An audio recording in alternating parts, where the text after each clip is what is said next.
This has to be the hottest, driest summer I've ever gardened through. And look at my runner beans, hardly any pods. This has never happened to me before. But on the flip side, I'm now able to grow these. And on this side of the garden, it's honestly never looked better. In this video, I'm going to show you the sometimes surprising plants that positively relish growing in the heat and how you can adapt your garden for the next hot summer. If you've been gardening for a while, you may have noticed that summers are behaving not like they're really meant to anymore. In my neck of the woods, that means they're much hotter, they're getting increasingly drier, and honestly, they're arriving much sooner than anyone expected. So let's start with what hasn't really worked because of the heat, and then we'll look at a few solutions. And the first thing on my challenge list are these scarlet runner beans. I'm finally getting a few pods, but up until now I've had less than a handful. And the reason for that is that these guys need slightly cooler nights in order to set pods, and up until now it's just been too warm. It's been a frustrating wait for these first pods. The vines have grown, they've flowered really beautifully, they've dropped off, but then there's been hardly any pods, and only now am I getting some. Well, lesson learnt. Next year I really need to hedge my bets and grow, as well as these scarlet runners, some fine filet French beans as well, which set pod a lot easier in warm weather. And then there's these, my brassicas. Now these are supposed to be broccoli, but look at the state of them. They've got absolutely hammered by flea beetles. You can still see them here. There's one there pinging about, the cheeky critter.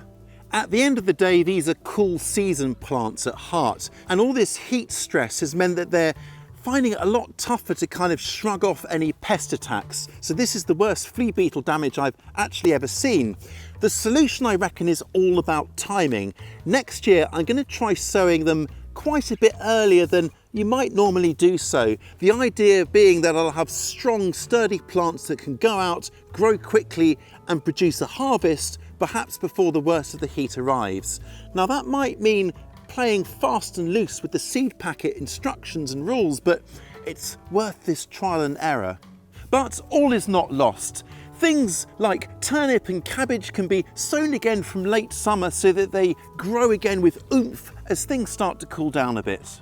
These second sowings of lettuce here are doing okay, but most of my others have been bolting, along with my spinach, a classic reaction to the heat, stretching to flower before I've had much of a harvest.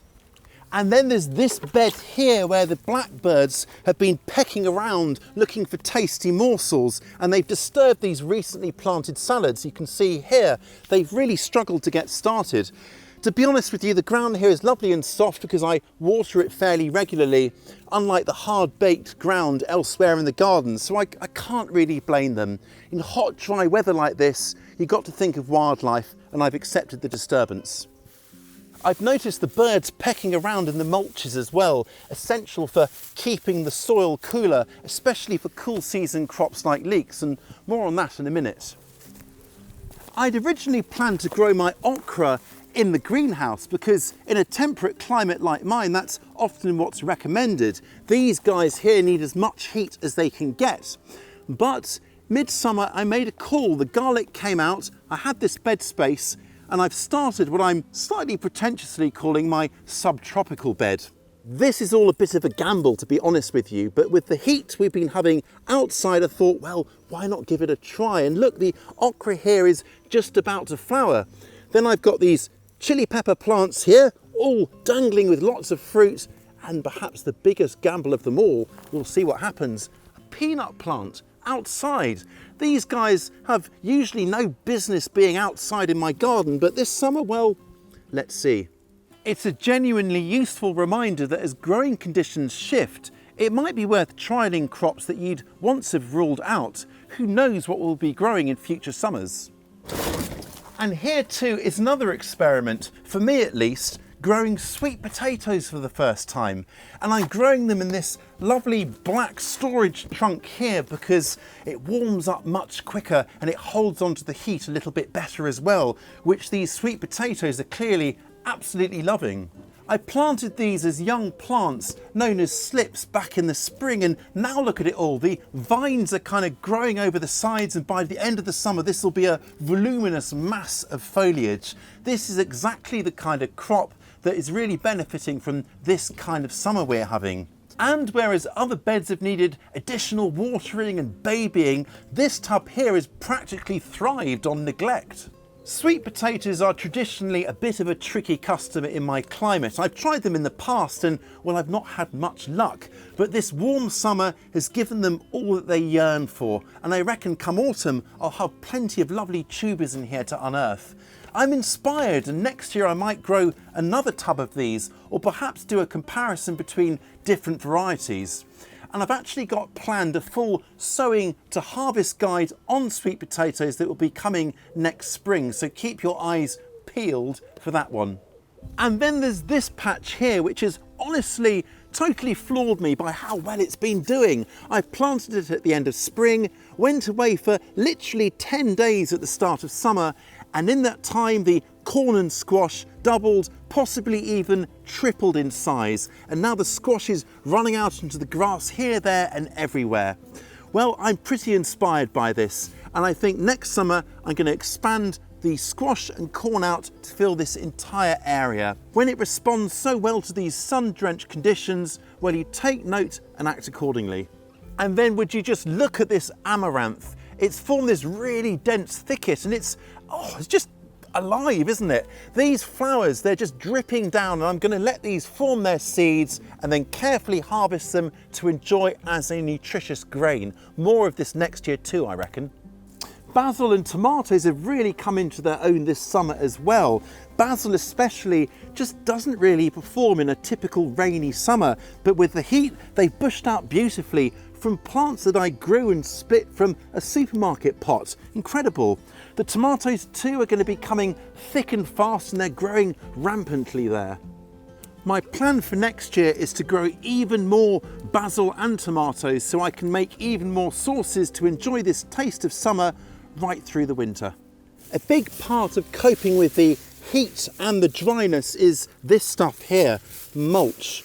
Now I normally use grass clippings, but since it's been so hot and dry, the grass has simply stopped growing, so I've had to get creative.